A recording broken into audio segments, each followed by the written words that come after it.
What is up? Welcome to episode 3 of Crush Fantasy Football with your hosts, James and Dolan. Episode 3 is presented by Swore A Season. If you are engaged looking into wedding registries and you're tired of the big guys, do something different with Swore A Season. Dolan, how you doing today, my friend? I'm great. I'm excited for this format. I think, we're trying something a little different with the recording we're going for today. And so I'm excited to just shoot the shit a little bit. But yeah, I'm excited. I'm looking forward to, chatting, just sharing a little bit more about like our league and what we love and what we just find so much fun about fantasy and dynasty in general. So taking a little different turn today and looking forward to talking and hearing your thoughts as well. Call Her Daddy, I think, don't quote me here, but I think Call Her Daddy, after 3 episodes, was reached out by Barstool, right, to go big. And after 3 episodes, I don't think we're there. It's a good guess, but you never know. We'll find out probably in the next 30 Who minutes or knows? You're so right. how good this is going to be. Could be the best Could be good. podcast ever created. All right, we're going to start with our Take Montezuma's. As a reminder, that is, we're going to try to get all of our hot takes out of the way before the episode so we can give you real and thought out, concise analysis throughout the rest of the show. One of us is going to do a football hot take, and then one of us is going to do a non-football hot take. You want to go first, Dolan? You want me to go first? I can go first. I think maybe get the football stuff out of the way because that's less of the discussion today. Mine is, I'd say this one's pretty spicy. It's definitely hot on the hotness scale. Some hot takes are a little mild. This one I think is, at least medium hot. I think the Lions are actually going to have 5 players finish inside the top 10 at their position in fantasy football this year. So I think the obvious ones, I don't think anybody's arguing Jahmyr Gibbs, Amon-Ra St. Brown, Sam Laporta. All of them are going to finish inside the top 10. They're all ranked inside the top 10, so no arguments there. I think if all 3 of those guys have a good season, Jared Goff, who's been fantastic these past couple of years, again as well, is probably going to, enter the end of the top 10, as he has been in recent years. And I think the big one that, one will boost Goff as well, but this is the one that makes it really a stretch is I think Jameson Williams is just going to absolutely explode this year. I think, ranking wise, I probably have him more so in the top 15-ish than top 10, but this is a hot take, so I got to get a little spicy. But I think, we continue to see the progression with him.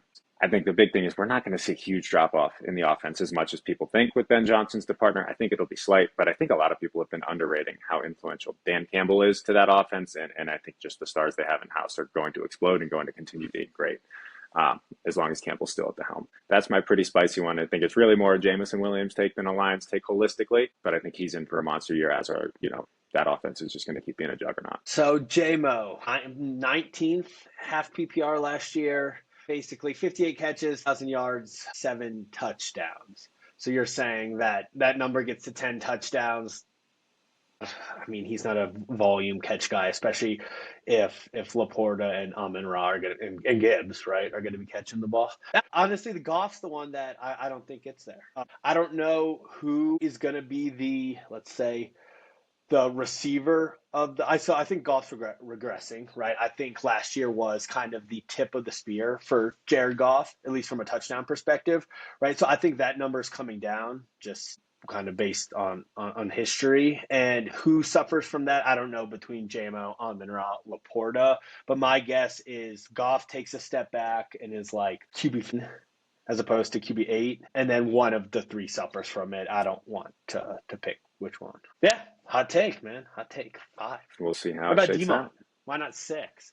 Why not 6? Well, I'm not willing to go Demont. That injury scares me. The Gibbs factor scares me. I think when you have a running back as talented as Gibbs and you see that turnover in the offensive staff, I think this is like all signs point to Gibbs like taking over this year. Cool. All right, my hot take, non-football. I think hot springs are disgusting. That's a literal hot take. It is hot. They smell disgusting. They all smell like rotten eggs. So that alone, I think, gives you a good argument. When people think of hot springs, they think of like beautiful European bathhouses and stuff as like this. Oh my God, this is a great thing. It's just like a nasty pool, right? There's no chemicals in it. There's that white sulfur stuff that floats around that looks like dead skin. And I feel like I need to shower 4 times after going. So hot take, hot springs, disgusting, overrated. Whatever. All right, so we're going to do something a little different today. Basically, how we're going to at least structure this show to start is we're both super into football, super into fantasy football. And so we're going to do kind of one episode a week focused on football in general and fantasy football. And then we're going to do a The league that analysis, kind the of player takes, the hard hitting stuff, the stuff that's going to make you better at your fantasy league. correct, because we know all of that. This one's a little bit different. So this one, we're going to pull back the curtain on something that's meaningful to the both of us, right? It's the Dynasty League we play in together, Crush City, kind of where the name of this podcast came from, Crush City's Dynasty League. And so we're just going to kind of run through it today, give an overview of what we do, the characters, all the characters. There are some characters. There are some characters, the travel, the gameplay, and just kind of deep dive to something that's kind of we're super into. And so we'll see how it goes. All right. Anything to add, Dolan? No, I think you summed it up well. I think this league has been awesome. Obviously, we've been huge fantasy football fans, advocates, players for many years before this league itself formed. But I think this really just, took it to another level. I think this was both of our first Dynasty leagues. I think it, really does go beyond the football, beyond the fantasy itself. And so I think we want to share hey, this is how we've had so much fun. And it's beyond just the drafting of players and rooting for them every week. It is all these other things that we do to make it fun. And so I think this is a pretty unseen side of, the fantasy football industry. And so I'm excited to kind of share a different perspective on it. Let me get the boring stuff out of the way. So our league's been going on for 5 years now. I think we're coming into season number 6. It is a standard 10-team FPPR league. We play super flex, so we play 2 quarterbacks. No tight end premium, $100 waiver budget. We did the initial draft as an auction draft, and we draft 4 rounds of rookies every year. Jump in, Dolan. I think those are the big ones. I think the only other thing I would add is you did mention Superflex, but also 2 running backs, 2 receivers, 1 tight end, 2 flex spots for roster construction. 2 flex spots, but you're saying Superflex and then a flex. Superflex and 2 non-Superflex spots. Gotcha. Okay, cool. So I think the first thing I want to talk about because you see all these things on Reddit that are a little different, is how to approach kind of rookie drafts and taxi squads. And I think we do a really cool thing that I haven't seen, at least from anecdotally, what I see other people do, is we do this thing where you have an unlimited number of taxi slots, right? It's truly an unlimited number. The only restrictions put on it is it can only be rookies and second-year players, and you have to draft those players or acquire them through trade in their rookie year or their second year to be eligible to be on taxi squad. What this does is it puts more value on late round draft, like 3rd and 4th rounders, because there's no even if this guy hits, I have to cut somebody, or I have to cut somebody before the season, right, on my real roster. But no, with unlimited taxi squad players, you can throw these darts, right, and it's not subtracting from your actual roster. Yeah, I'm a big proponent. The way our league is structured, I think 3rd and 4th round picks continue to be undervalued. I think the extra roster spot they give you is a little bit of a cheat code, a little bit of a loophole, whatever you want to call it. And so I do. It is interesting because it's very, very different from any other league that I've done. But I do like it. It makes you care about those picks. They're not just throwaways. You can build a strategy around it. Like we had one guy in our league this past year who decided, I'm going to try and get every single pick in the 3rd round and just kind of take a volume approach, build up my taxi squad from there. He's one of the more contending teams, so he didn't have any early picks. So I thought it gave him an interesting strategy. But yeah, I do think the way we structure it is different, and I like that it makes that depth. It's almost like you have truly a farm team that you invested in. Yeah, right. And it's if you draft Dylan Sampson and you only have 4 taxi squad spots, right? There's a good chance he's going to be on the waiver wire, right, going into the year, and then there's a good chance you're like, oh, okay, I invested a 3rd round rookie draft pick on him. Oh, I have to cut Christian Kirk, right? This lets you do both. So it's not something that I've seen a lot of. Yeah, and to add to that, I think our normal bench spots are also a touch shallower than what the average Dynasty roster is too. So I think that adds to it as a little bit, is because there is that much more churn on the bottom of your normal roster spots, where the taxi gives you a little bit of stability and flexibility to move around there too. So I think the single coolest thing, actually it is the coolest thing, not I think, we do is we travel as a group for the draft every year. Yeah. So I think this is where we really start to get into just the true fun aspect of the league. We started this, like James said, I think 6 years ago, we're entering our 6th season. And we really did it just as an excuse, not as much to have a fantasy football league, but an excuse to have a guys trip every year. So, roughly half of our league lives in Colorado, but then the other half lives kind of scattered around elsewhere. But, I think when we first started the league, a lot of them lived in Virginia, where both of us are originally from, and went to school. And so we're like, hey, every year, let's just like use this league as an excuse to go have some fun, have a boys trip. We'll draft in the process, but, really just go out, enjoy a new city, try something new every year. So the first year we decided, hey, let's meet in Chicago. It was the perfect, middle ground between the two major hubs that, all of our league lives around. And then ever since then, we made a rule, hey, whoever won the league the year before gets to pick where we go. And so, we've been to so far New Orleans, Miami, Las Vegas, San Diego, and then, fun little wrinkle. We also said, hey, if you win 2 years in a row, we're opening up the pool of cities you can choose from, and we can actually go international. So we had our first two-time league winner this past year. Sadly, it was neither of us. And we went to Puerto Escondido in southern Mexico and spent a lot of time on the beach, eating some good food, some maybe potentially stomach damaging food, but good nonetheless. Yeah, so our rule is, so winner picks the city, loser buys a jersey of the city that was drafted in when you win. So you get you get the power to pick the city of the next draft, and you get a token of commemoration of where you drafted. So it can be any jersey. It could be a football jersey, basketball jersey, baseball, whatever, right? The actual jersey itself, there's no restrictions on, but the loser buys the winner a jersey every year of the city that we drafted in. And like Dolan said, if you win twice in a row, you can go US, all North, South America, and Europe. If you win 3 years in a row, you can go anywhere in the world. And so that's kind of the power that comes with winning. And it's the coolest part about it. No. I didn't mean to cut you off, but I was going to say, I also think the loser part that I didn't touch on is a pretty awesome addition too. I think one, it just makes it more fun, right? The buying the jersey, but we also have, all the teams who missed the playoffs go in a loser's bracket to have to run a beer mile, the loser does the beer mile, but it has to be the beer bitch for the weekend and just has to do all this like annoying stuff to help the house out when we're on these trips themselves. But I think also because some of these loser punishments are a little intense, both, financially and just for the sake of your pride, I think we've avoided having too many people that like truly want to tank in our league. So I do think that is an added benefit from the actual gameplay perspective, is we haven't had one team that like, it doesn't just like turn into it's a 7-team league because these 3 teams are tanking and they have all the picks and all the good players are consolidated into 6 or 7 teams. It's kind of manifested that way a little bit just because that's the natural ebb and flow. But I do think that some of these punishments have created a little more parity, I guess, which I think is a good thing. The team that should be tanking and doing this does a tiny little bit every year just to get over the hump and get second to last so he doesn't have to buy a jersey. Yep. That's kind of the framework. Honestly, the best part about this is what Dolan said. It's a boys trip. It's a dynasty league. It's camaraderie, and it's doing like really fun things together. And it's become like something that I feel like we're gonna have forever, right? And so it's super cool how it evolved. Let's get into the gameplay. But your guy Dolan, he writes on and off for our league, right? And does some power rankings. And so we're kind of going to go 1 through 10 on who's contending, who's not contending, who's a fraud, who's not a fraud. And yeah.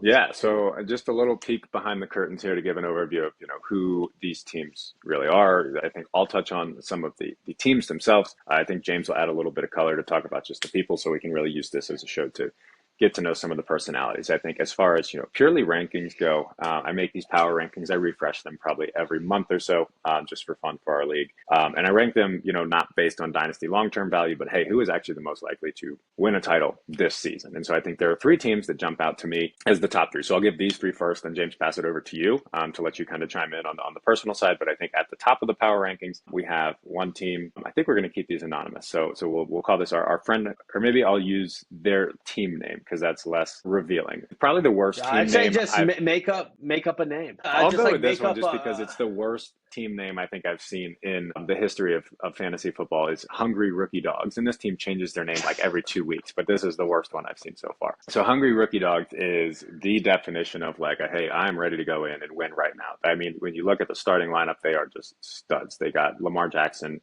and Jaden Daniels at quarterback, so they're going to be locked down there, not just for this year, but for the foreseeable future as well. They got studs at running back, studs at receiver. Tight end is like the one question mark they have, but then you look at like their draft picks, you look at kind of the age of their roster. It's like, okay, the future isn't as bright as the present moment, and I think right now they just are stacked from top to bottom. In the number 2 spot, we have our IT guy. And this guy makes our websites, does all the tech behind the fun little stuff we do. He hosts a platform where I can post these power rankings and so on and so forth. And he's actually a very different build from this. I think this is a team that is a lot more like, hey, I'm ready to contend now, and the arrow is pointing up. He's got some really, really, really strong young running backs that I really like. He just drafted Hampton this year. He was fortunate enough to be a really good team and have another team's first round pick to be able to draft Hampton. Then he kind of stumbled into a lot of other fantastic running backs. These guys that like were not heralded coming out of the draft and then popped off. So he wound up with, I think, Kyron Williams and Bucky Irving as late round picks, maybe even waiver wire ads post draft. And then Chase Brown, who he actually paid a first round pick for, but, kind of follows that same profile. And then on top of that, he has the Joe Burrow, Jamar Chase stack that is just like going to be a moneymaker for years to come. And then actually in the third spot is our back-to-back champ, out of star-studded roster, but it is one of those rosters where it's like you can kind of see the cliff coming. He has some good long-term assets. He does have, Jefferson, Amon-Ra St. Brown, Josh Allen. He wound up with Ladd McConkey last year, and so those are going to be pillars of his team for a while. But I think the next tier you're looking at, his running backs are, Josh Jacobs, Jonathan Taylor, Kenneth Walker. Okay, how many more years are we going to get, really high-end production out of these guys so you can see where it starts to fall off soon? He doesn't have a ton of future draft capital. So it is interesting how two teams are built somewhat similarly up top. One team is a little more forward-thinking. And then, James, I'd love to hear you just talk a little bit about these goons themselves. Hungry rookie dogs. This guy in the third round last year drafted, when Bucky Irving was still on the board, remind you, drafted Bronny James, right? This is the most cocky, confident guy. When he does something, he goes all. There's no like, oh, maybe I'll try to do what the Warriors did, straddle the line of like, oh, we can be young and we can be good. No, when this guy was bad, he was bad. He tanked the best anyone's ever tanked in our league. And when he goes all in, he goes all in. He commits to what he's doing. IT guy is interesting. It's like he's kind of been like right on the cusp. The whole time, and then he'll do something that makes you scratch your head. It'll be like, but it seems to always work out somehow. Like that's the crazy part. But it hasn't worked out yet. It hasn't worked. He's always had a good. It hasn't gotten him across the finish line, but he's always been knocking on the door. He's been knocking on the door. He's the one where it's actually annoying that I think drafting has become such a consensus thing. Everybody knows where everyone's supposed to go, right? And generally people kind of follow those consensus rankings, myself included, right? You included, Dolan. This guy, IT guy, he's the only one in our league who doesn't. He'll take Christian Watson at 5 overall. He'll take Trey Harris at 12 overall. He's the one when we do our mock drafts before the draft, we're like, oh, this person's going to go here, Scottibo's going to go there. And he's the one who will throw it all off. Shocking. I know you called him back-to-back champ as your nickname. I cannot physically do that, right? I have a gag reflex if I say back-to-back champ. So let's call him. His name's likely that. Let's call better late than never. Josh Allen and co. Whatever we're calling him. Been consistently the best team in the last 5 years. At first it was like, oh, he can't win a title, which was the best, right? He's like, oh, he's good, but he can't get it over the top. And now he's won a title and back-to-back titles. So he's riding Jefferson and then a great Amon-Ra at I think 17 overall. Yeah, pick we thought was a reach at the time in the rookie draft. And of course it worked out. Yeah, he, I think more than anyone, just crushed it in the startup draft and has been riding that for a while. Oh, we got to call him the pilot. That's what we'll call him. He's a pilot. Yeah, dude, he's a pilot. His best friends in the world, nobody would ever get on a plane with him. I mean, you couldn't. All right, tier 2. Yeah. On to tier 2. We both fall in this category. I think I have James currently sitting at number 4. I have myself at number 6.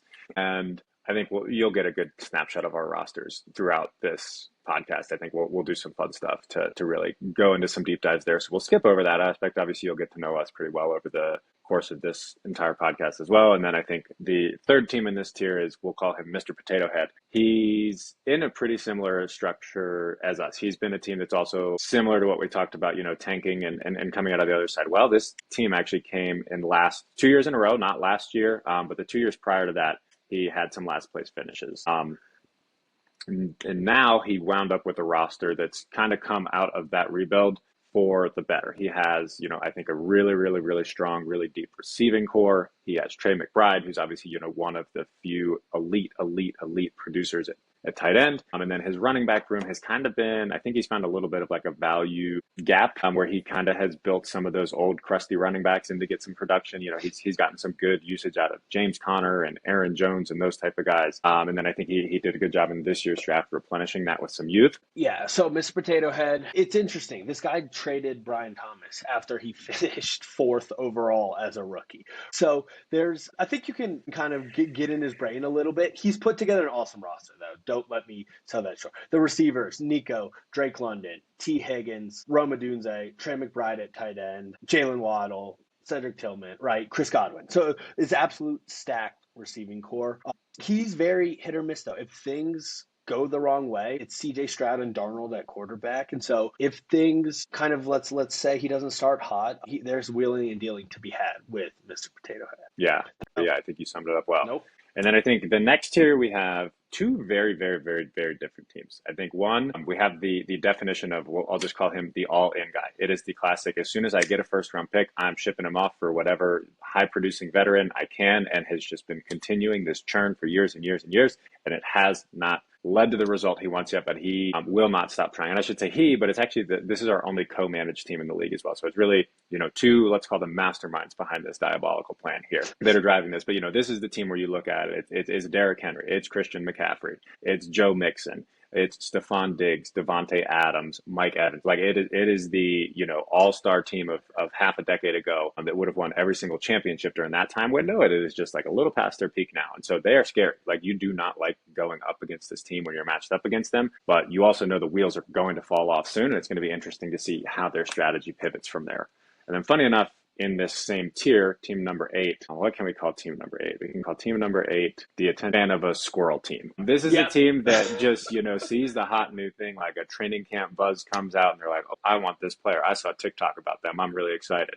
They similar to what we were just talking about with Mr. Potato Head's team, like they'll get a player who does really well and then they'll just sell him for rookie picks and kind of the almost like forever rebuilding mindset.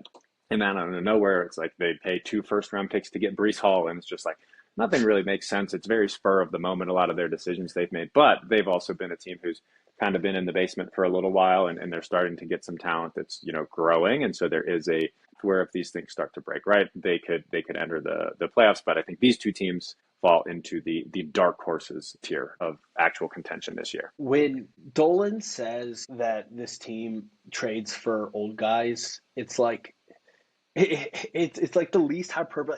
It's not even just the main guys, right? Yes, CMC and Henry, right? It's even on the fringes. He traded a 3rd-round pick, which one he needs these picks for Nick Chubb. Why did he do that when he has 5 other old running backs already? They double down.